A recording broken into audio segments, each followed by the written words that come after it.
My name is Fred Hagstrom. I teach at Carleton College, where I began in 1984.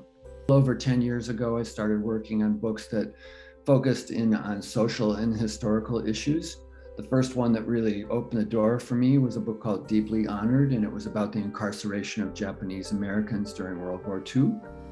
I've done books on indigenous issues, especially here in Minnesota, about loss of reservation land and nuclear testing in the South Pacific.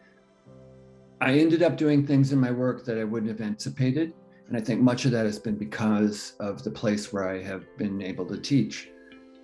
And there's a link between what I do in my own work and what I do in my teaching.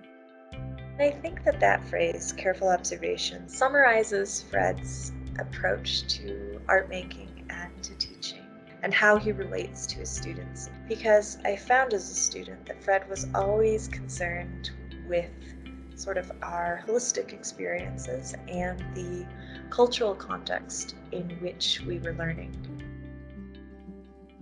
And I've also led an off-campus trip to Australia, New Zealand, and the Cook Islands, span of over 20 years.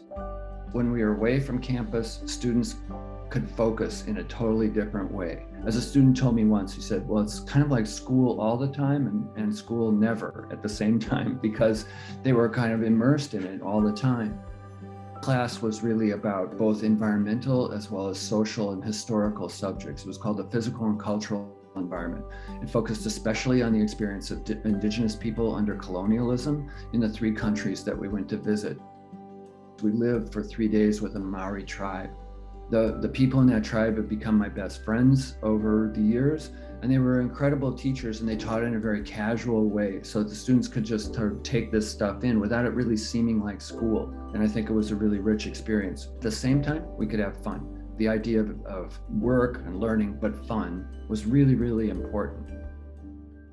Receiving the award was a big surprise to me. I read some of the things that some of the students wrote, and I would say that's the most rewarding part. I mean, it's great to have some national recognition and stuff, but to know what it came from, to know that it came from students that did appreciate what we did together, that's the best thing. The values of higher education are really terrific. Doing something with a student that will affect their life and be beneficial to them over a long period of time, that's a terrific value. That core value, I think, is about as good as you get.